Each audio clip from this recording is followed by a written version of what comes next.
All right, yesterday you went through that PhET simulation, which was basically teaching you about limiting reactant stoichiometry.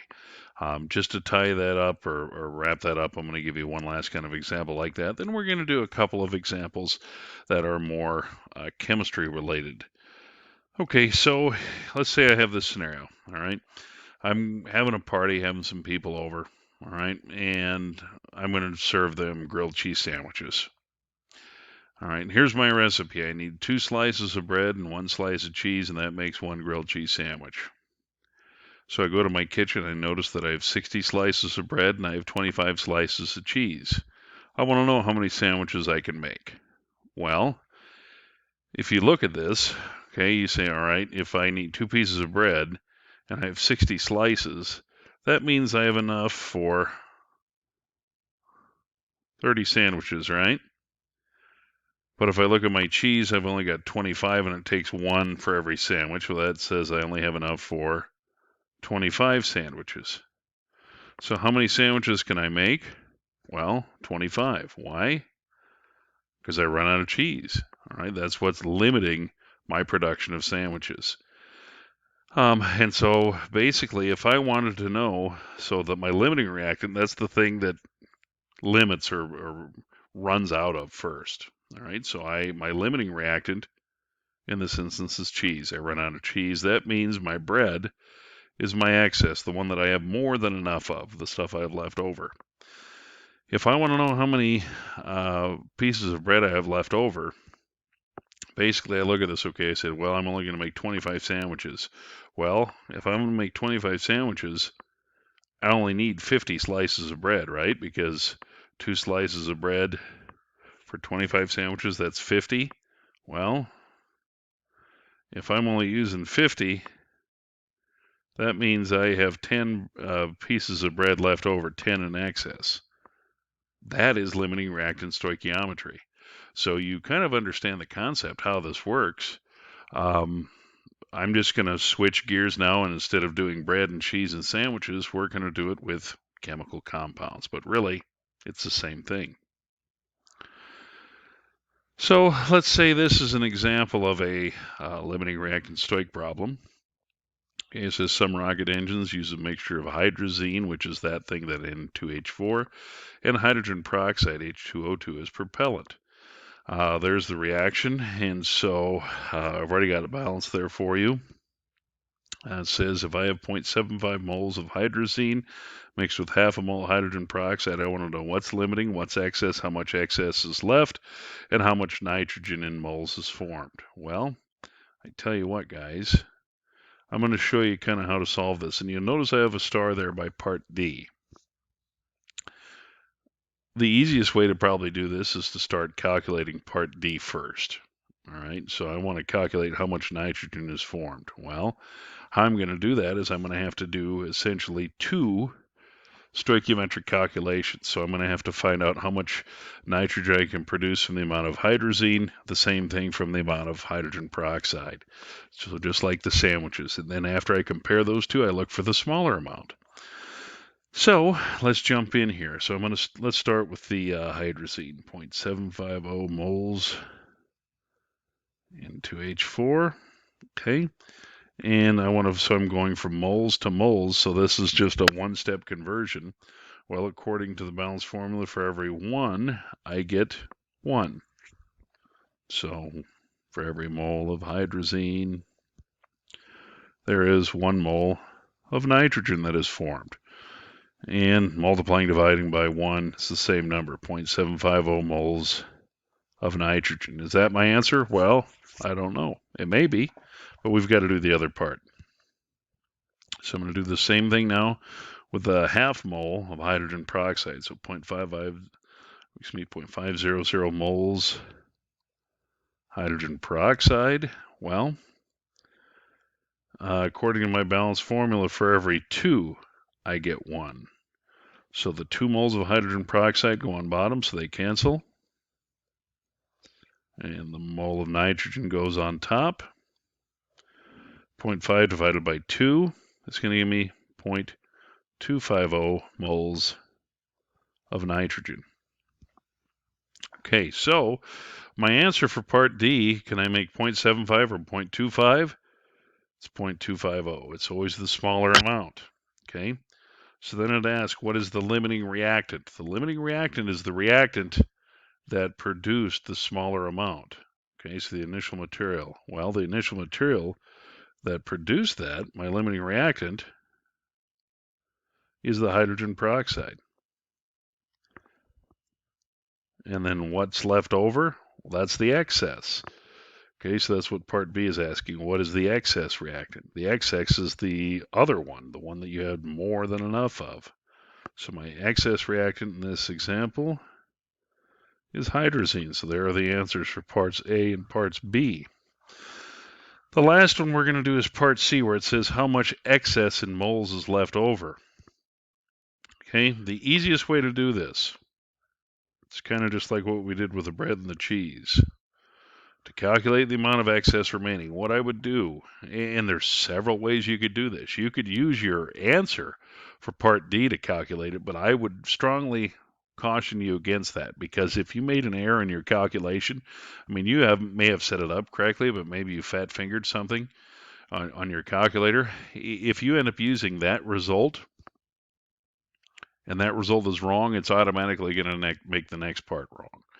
So what I would do is I would start with the initial amount of limiting reactant given, so in the problem.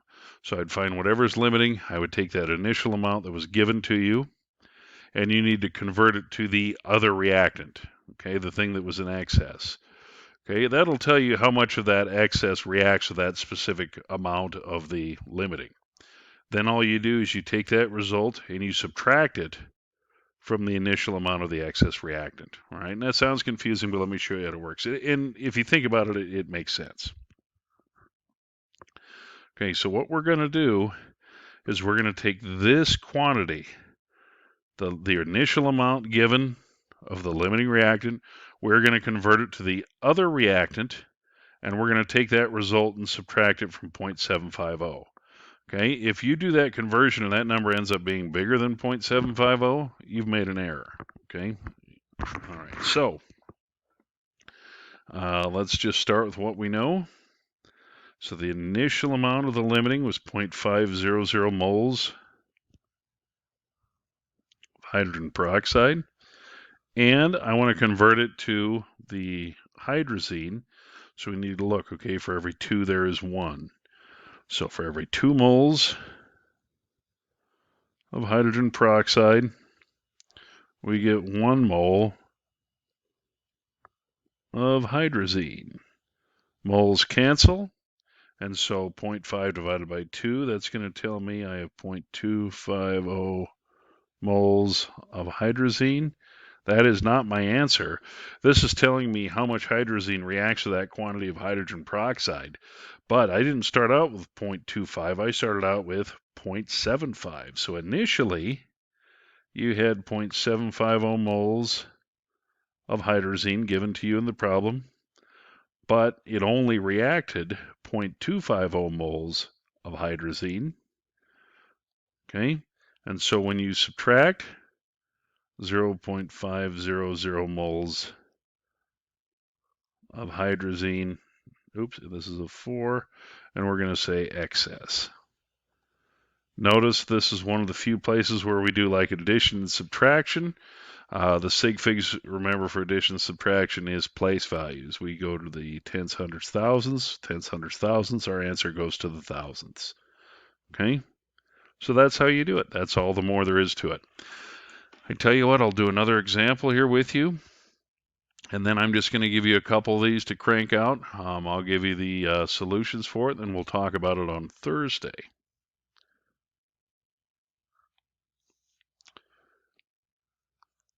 Okay, let's look at this one. Let's say I have a reaction where I have nitrogen and hydrogen react to produce ammonia. Let's say I start out with 56 grams of nitrogen and 24 grams of hydrogen. Okay, now you might say, well, first, I didn't give you the equation. Well, you guys should be able to do this. Remember Brinkelhoff, both nitrogen and hydrogen are part of Brinkelhoff. Okay, and there is your ammonia. Okay, and so let's see. To balance this guy, I'd probably start with putting a 2 here and a 3 here to balance the hydrogen. And then nitrogen is balanced, so 1, 3, and 2 are the coefficients. This one is going to be, you might say, what am I trying to calculate? Always look at part D first, all right? So where it says calculate the mass of ammonia that is produced. So we're going from mass to mass. So these are 3-step Stoich problems. Not a big deal. You guys know how to do these. Okay, so let's start with the first one. Let's do the 56 grams of nitrogen.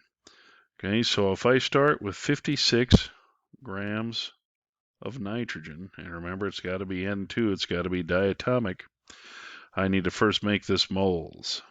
Every mole of nitrogen weighs 28.02 grams of nitrogen because it's diatomic, grams cancel.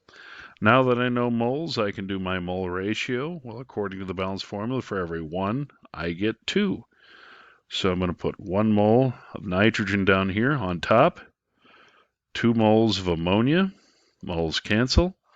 Now I'm to moles of ammonia, but I didn't want moles, I wanted mass of ammonia. So I know for every 1 mole of ammonia, it weighs 17.04 grams of ammonia, moles cancel. So I'm going to solve. I'm going to take 56 times 2 times 17 divided by 28.02. When I do so, I get 68.1 grams of ammonia. Is that my answer? Well, I don't know.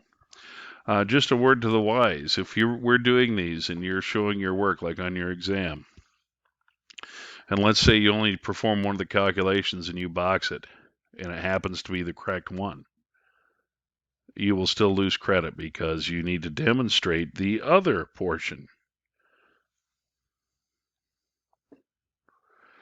Okay, let's do the other part. And so we had the 56 and what do we say, 24 grams of hydrogen. We're going to do the same thing, 24 grams of hydrogen.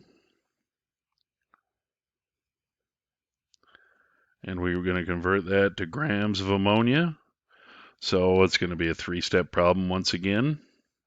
First thing is I need to find out how many moles that is. For every mole of hydrogen, it weighs 2.02 grams. Notice it is H2. It is not 1.01. That'll tell me my moles. Now I need to do my mole ratio. Well, according to my balanced formula, we said for every 3. Why does it keep doing that? For every, look real quick. For every 3, there are 2. I don't know why it's doing that, but whatever. Okay. So according to the balanced formula, for every 3 moles of hydrogen, there are 2 moles of ammonia. Moles of hydrogen cancel. Now all I need to do is the molar mass of ammonia. 1 mole of ammonia still weighs 17.04 grams of ammonia. Moles cancel. 24 times 2 times 17 divided by 2.02 divided by 3. When you do that, you get 135 grams of ammonia. So how many grams can you produce? Can you produce 68 or 135? 68. Okay, it's always the smaller amount. So if I want to discover what is the limiting reactant, well, it's the thing that produced that smaller amount. It's going to be nitrogen. And then the excess reactant is going to be hydrogen. So that's parts A and B.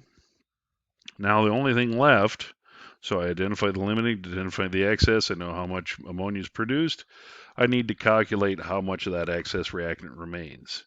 Okay, so once again, what you need to do, you're going to start with this initial amount of the limiting reactant. You're going to convert it to the other substance, and you're going to subtract from the initial amount of the excess, the 24.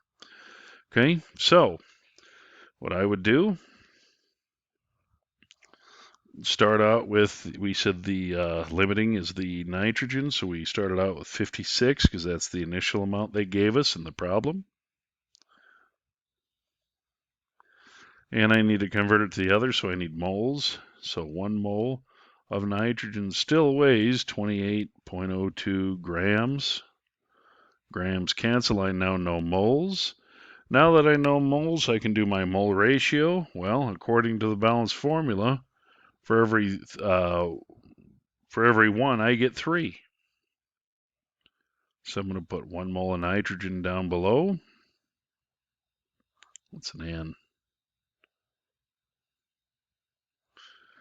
There are 3 moles of hydrogen that react with it. Moles cancel. Now I need to find the mass of the hydrogen. Well, and remember, whenever you're doing moles and grams, it's always 1 mole. For every mole of hydrogen, it weighs 2.02 grams of hydrogen. Moles cancel. 56 times 3 times 2.02 divided by 28.02. When you do so, that tells me 12.1 grams of hydrogen. That is not your answer, okay? That's part of it. But what you need to do, so this tells me that this is the amount of hydrogen that reacts with that mass of nitrogen, but I didn't start with 12, I started with 24. So to find the amount that it remains, I'm going to take the initial amount that was given in the problem, okay, 24 grams, and we know that it reacts 12.1 grams of hydrogen, and all you do is subtract that, and that's going to give me 11.9 grams of hydrogen in excess. So that is part C. And that's it. So these limiting reactant Stoich problems end up being basically 3 Stoich problems. Okay, but other than that, they're pretty repetitive. So I'm going to give you a couple of these to practice. I want you to do them. I'll give you the solution guide, and we'll speak more of these tomorrow. Well, maybe this will stop.